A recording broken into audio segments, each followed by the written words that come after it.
Hey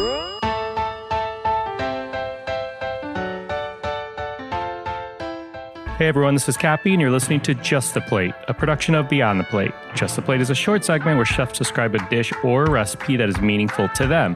So last week you heard from Chef Dan Giusti. I hope you catch that episode. It was super inspiring. Dan grew up in the Washington, D.C. restaurant world and has a really cool story of how he got to Copenhagen and became the head chef of Noma, one of the best restaurants in the world in Copenhagen for a few years.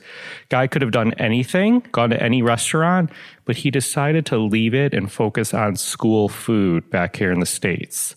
Super interesting. So I hope you catch that story and the new organization that he's created called Brigade, which works in schools. If you missed last week's episode, be sure to check that out. But for now, Dan is going to walk you through a recipe that is super meaningful to him. It's Aglio, Olio, e Peperoncino. He says he's made this hundreds of times. This is actually one of Rachel Ray's favorite pastas as well. So we had a fun text exchange of who makes the better Aglio Olio. Probably saying that wrong, but it's kind of a tongue twister for me. So there may be a pasta cook-off soon. Anyway, this is garlic and oil spaghetti, but pepperoncino. So Dan adds a lot of pepper, crushed red pepper, I believe, or Italian pepper. So it's garlic and oil and pepper, which will probably make it spicy. A lot of delicious grassy herb parsley in there. I'm going to stop, but this is a classic. It's basic. It's delicious. Hear him out. Try this at home, and it will probably be added into your pasta repertoire. So I'll stop talking. This is Just the Plate. All right, so the dish I'm going to share with you is an Italian dish. It's a pasta dish. In Italian, it's Aglio, Olio, e Peperoncino. So that just literally means garlic, oil, and chili. Those are the main ingredients to the dish. So this is the kind of dish that if you were showed up at someone's house in Italy late night after going out, this is something you could whip up with probably ingredients that the average Italian person might have in their pantry. And the reason I love this dish is because before I went to Italy and lived there for a short time, there was a way you would make it. And there's a lot of variations on this dish. And I've probably made it. This is a dish I've made more than any other dish in my life. I would say I've made it hundreds of times. I still probably eat it once every couple of weeks. And when I lived in Italy, I used to make it for a staff meal in the restaurant I worked in literally every day. And when I showed up there, the way I was making it, they were like, what are you doing? This is a joke. So the way you usually see it done here is literally, it's olive oil and chili flakes and then pasta, spaghetti usually. And that's like it. And then maybe you put cheese on it. So the key ingredients that are not mentioned in the name are anchovies and parsley, chopped parsley. So there's this is a dish that I can go into in crazy details. So to start, you need chili flakes. You need chili flakes that actually taste like something. And if you go to the store and you buy chili flakes and you've had chili flakes for a long time and you taste them and they're dry, some are really spicy, some are not really spicy. I find going to the store and buying whole chilies that are dried, they cost nothing and they're usually much more flavorsome. Anyway, so dried chilies, anchovies. You should get anchovies that are packed in olive oil, and you should try to get high quality anchovies, but they should just be packed in olive oil. There's a lot of people out there these days who go get like boquerones, which are like anchovies that have been packed in oil, but they also have vinegar in them. That's not what you want. You just want anchovies packed in olive oil. But I will say I've made this dish with the shittiest anchovies you can buy, and it's still delicious. You need garlic, obviously fresh. If you can get garlic that's not been sitting around dry forever, that's good. But again, I think if you have any garlic, this will work as well. And then any kind of long pasta you want. Traditionally, you see it done often with spaghetti. I use linguine often. And then parsley, fresh parsley, Italian flat leaf parsley. So the way to do this dish, now it's super simple, and olive oil, I apologize. It's a dish that the sauce is primarily based on olive oil, which makes it tricky because the finished product can either be dry with not enough sauce or it can be oily, which I usually determine the success of this dish based on kind of like after you've eaten it, what does the bowl look like in the end? Is there any oil left? Is there a lot of oil left? Is there none? Is it dry? So the way you start, and you have to be ready to go because once you start, you don't stop. And if you stop it, I think the dish doesn't come up as well. So you get your water on to boil for the pasta. So that's going. And then in one pot, you put, so let's say we'll do this for a pound of pasta, for a box of pasta. Now, the amount of garlic and the amount of chili you put in really is up to you. You can make it super garlicky, which I would say you do. It's one of the main flavoring agents. The spiciness, though, that's up to you. I like mine at medium heat. So I would say for 1 pound of pasta, take 2 medium-sized cloves of garlic and peel them and slice them as thin as you can. Put them in the pot. The pot's off right now. This is a pot with nothing in it. Put the garlic in. Take 1 tin of anchovies. Drain the oil out of the anchovies. Sometimes the oil that's in the anchovies is weird. If you get really high quality anchovies, the oil in there is usually usable and tasty. Sometimes it's funky though. So I usually drain it in most cases. Put the whole tin in. This is for a pound of pasta. Whole tin in. The couple cloves of garlic sliced thin. Then olive oil in there. Now, this is important. I usually put just enough olive oil to generously cover all of this. Just like come flush with everything that's in the pan and no more. Then I add my chili. Why the chili now versus before? I don't know. I think I could just get a better idea of how I think about it. In this case, if I usually buy these small chilies that are probably the size of they're probably about a 3/4 of an inch long. I put 1 chili in, but they're pretty spicy. Again, I like mine medium heat. Then I put some salt in. I like to put salt in anything that I'm sweating. I don't want to get any color on the garlic initially. I'm going to put a little salt in. Obviously, there's a lot of salt in the anchovies, so you have to be careful here. Is that chili whole? The chili, yeah, so the chili starts off whole and then I break it up. So you can either use chili flakes or break up the chili. Then I turn it on low heat. The slower and more gradual you do this, the better. Obviously, if you're in a hurry, you can do it, and I'll explain why. So you slowly start doing this, and if you've never cooked with anchovies, this will come to your surprise. But the anchovies will dissolve into nothing. They will essentially just incorporate themselves into the oil like a paste almost. The garlic will start to get color. The anchovies that have kind of broken up into a paste will also start to toast. And this is all happening gradually.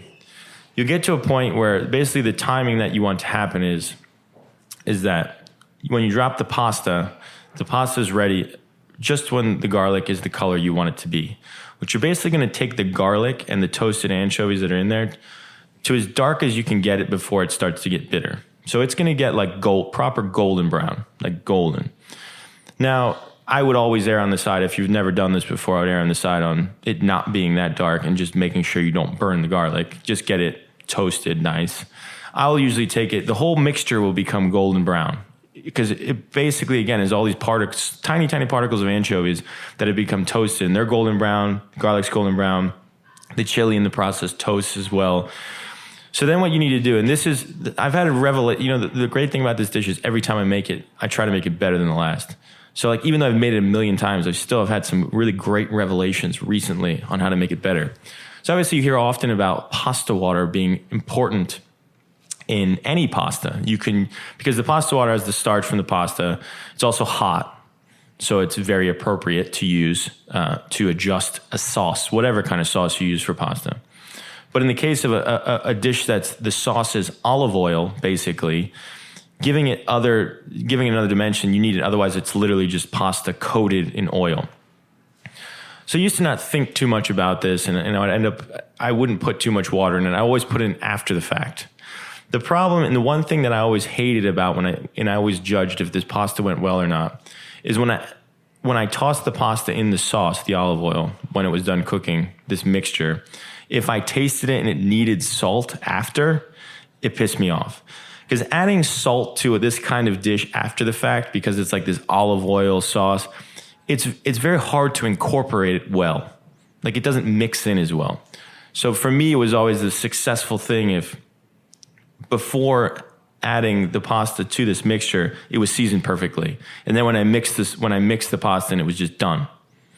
So I find that very hard to do when it's just olive oil. It's hard to taste olive oil with anchovies in it and say there's enough salt in this. So now what I do is right before the pasta is done cooking, and it's also a good way to control your garlic. So if your garlic's kind of getting out of hand, you don't want to turn it off. To me, if you turn that mixture off and it gets like warm or lukewarm, you're risking of making this pasta oily. When it's like still cooking, it's still in action, right before the pasta is done, taking some water and actually putting it into that mixture of olive oil, chilies, and anchovies, and essentially now making a real sauce out of it that you can taste, you can see the quantity. Now that there's water in there, you can kind of get it all situated.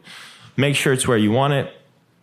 Drain the pasta. Usually what I'll do is, even if I've added some water there, I'll still keep some water aside. One thing to be careful about, which a lot of people don't think about, is if you've done it properly, you've heavily seasoned your cooking water for the pasta. So you gotta be careful. You start adding a lot of pasta water into your sauce, you're also adding a lot more salt. You can quickly get things to be too seasoned. Reserve some of the pasta water. In your pot now, you have water, pasta water, you have anchovies that are cooked, golden brown garlic, chili flakes. Drain your pasta, put your pasta in, begin to toss it, and then a lot of finely chopped parsley. Now, for this, you want your parsley as finely chopped as possible. And a lot of people at home, when they chop parsley, and even chefs, like, oh, if I'm in a fine dining restaurant, I chop parsley super fine, but at home I chop it roughly. Now, for this, the whole point is you're using spaghetti or long pasta. If it's chopped coarsely, it doesn't work. You want the parsley to essentially stick, just to coat the individual pieces of pasta, and if it doesn't, it's not fine enough. So I chop the parsley as fine as I can, and I add a lot. Like, I will add like a handful of finely chopped parsley to this. To me, I always thought about what are the most important ingredients in this dish. Well, if I had to take one away, what would I take away? But I think the parsley, again, the sauce is primarily olive oil. So you need something, and it's anchovies. You need something like fresh to brighten the thing up. And you see a lot of people make aglio olio that don't put anchovies and they don't put parsley. And it's crazy. A lot of parsley, mix it. And now with pasta, again, you want it to sit a second, because what's going to happen is if you just toss it and eat it immediately, while you're eating it, it's going to suck up a lot of the sauce, and it's not going to be the consistency you want. So usually when you make pasta, you toss it in your sauce, let it sit for a couple minutes, and then you'll see where it ultimately will end up. And then you might need to adjust it a little bit, maybe a little more pasta water, maybe a little more olive oil if you think it needs it, which you probably don't. And then the secret weapon ingredient, if you want to, and go the next level, which this is something that I probably didn't start using until recently, is there's this stuff called colatura, which is essentially they take anchovies, salted anchovies, and they just put them in like this giant container, vat, and the weight of the anchovies, like the liquid that comes out of them, they just put it into a bottle. It's like this. It's essentially, for what it's worth, it's almost like Italian fish sauce. It's just like this intense, but it's a much more cleaner in flavor. It's not as like funky, but you have to use it sparingly. And it's also, there's a lot of salt in it. So you got to be careful when you season with it. But I usually will put a few drops of that in at the end.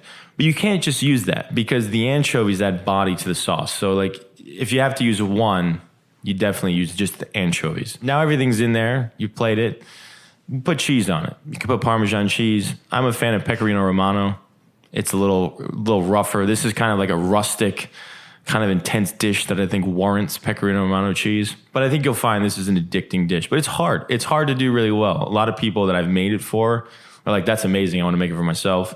And then they make it and they're like, oh, it was like super oily. After they eat it, there's just like oil. And it still tastes good, but like it definitely complicates the dish. But yeah, that's pretty much it. Find more on Dan Giusti by Googling Dan Giusti. I'm kidding. Find him at chefsbrigade.com. That's CHEFSBRIGAID.com.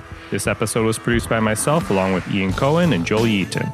Find me and keep up to date with this podcast across all social media platforms at On Cappy's Plate, or go to BeyondThePlatePodcast.com. Beyond the Plate is on Twitter at BT Plate Podcast and Facebook.